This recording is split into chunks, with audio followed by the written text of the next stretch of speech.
یو سړی وده کېږي پړ مخې یعنې په خېټه باندې دا جایز دی او که نه ګوره دې باره کې ډېر زیات حدیثونه راغلي دي او مشهور حدیث پکې هغه د یعیش ابن طهفاء الغفاري دی چې هغه د خپل پلار نه روایت بیانوي د طهفاء الغفاري نه هغه وایي چې زه د پیغمبر صلی الله علیه وسلم سره میلمه شوی وم او بیا هلته زه اوده شوی وم د شپې نو پیغمبر صلی الله علیه وسلم راغی دا میلمانه کتو چې میلمانه په څه حال کې دي څه ناشنا میلمستیا وه او د درنو خلکو دا میلمستیا وي امام ابو داود دا حدیث راوړی یعنې د شپې اوده دی راپاڅېد اوس ګوري چې میلمانه په څه حال کې دي خوب وله ورځي نه ورځي څه ته ضرورت شته نشته وایي چې راغی نو زه پړ مخې پروت وم علی بطني نو زه یې په دې خپلې سې ووالم وایي داسې مه سمله دا سملاسته د الله نه دي خوښ دا حدیث امام ابو داود امام ترمذي امام احمد راوړی خو دې په سند کې څه نه څه کلام شته په سند یې لږه دوړه شته او بعض علماو ته حسن وایي نو اقل درجه که موږ ووایو هغه دا چې په پړ مخې سملاسته او په خېټه باندې دا مکروه دي نه دي پکار بعض علما دا روایت صحیح کوي نو د دې نه ځان ساتل پکار دي یو خو دا بله ده ولې مکروه دي ځکه چې د پیغمبر صلی الله علیه وسلم چې کومه طریقه وه او کومه یې چې ښوولې وه د هغې خلاف دي پیغمبر کومه طریقه ښوولې ده په ښۍ ډډه سمله حدیث ته صحیح بخاري صحیح مسلم او سبحان الله پیغمبر صلی الله علیه وسلم اسې څه نه ښیي ګورې هر څه کې حکمت دی دا اوس ډاکټران هم بیانوي عجیبه دا ده دا بعض بېدینه ډاکټرانو خبره په ډېره خوږه لیکي خو چې الله او د الله د رسول خبره راشي لکه اوس ګوره پیغمبر دا ویلي دي او د هغې نه مخکې الله ویلي چې ته نشه مه کوه نشه څه ده حرامه ده ډېرې کوي همدغه کس ته ووایه دا نشه چې کوي ډاکټر له یې بوځه ډاکټر ورته ووایي ته به وریجې نه خورې هغه حلال شی دی پرېږدي ځکه چې یو ډاکټر صاحب ویلي دي ولې وریجې حرام وي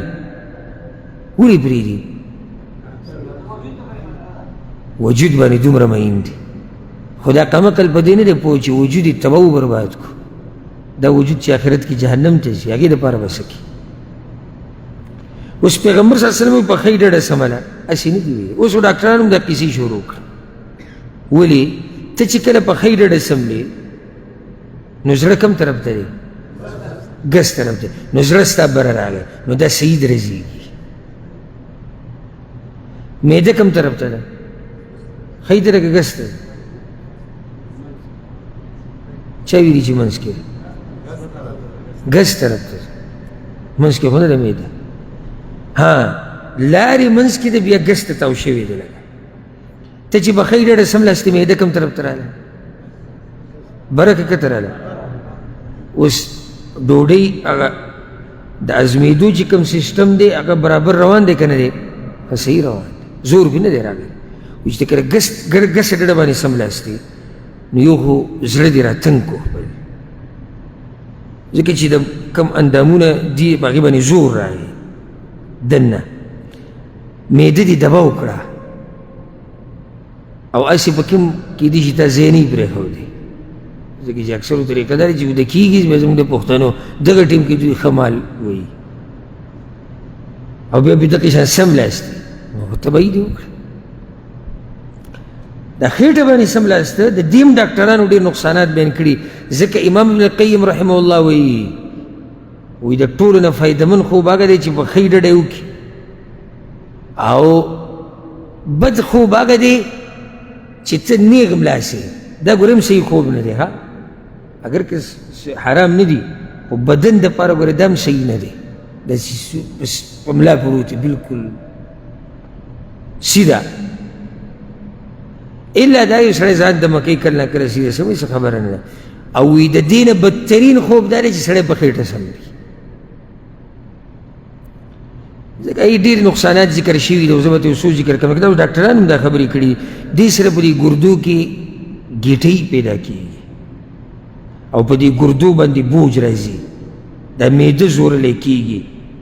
کوم چې د دې خېټې عضلات دي مسلز دي هغه ورسره کمزوري کېږي بلکې د ملا دردونه پیدا کېږي ولې کله چې سړی په خېټه باندې سملي نو دا خېټه یا دننه ده یا څه ده بهر ده او اکثر صحیح اکثر بهري نو چې دغه خېټه ستا بهر ده ستا د ملا د اډوکې اوس نیغ دی کته بره شوی دی که نه د هغې د لاسه به ستا په ملا کې دردونه ولګي